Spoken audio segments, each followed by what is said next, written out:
palang malinis eh. Ayan. Linis po nila yung ilog. Ay yung ano, gilid ng ilog. Ayan. Lagyan nila ng pananim.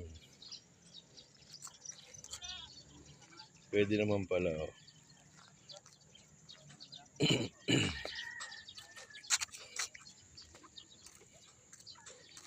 Diba?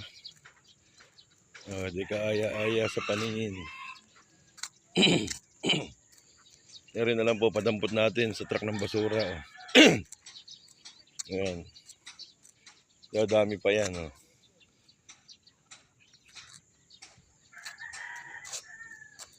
Diba? Alinis. Oh, kaganda. Eh, may mga tanim pa sila.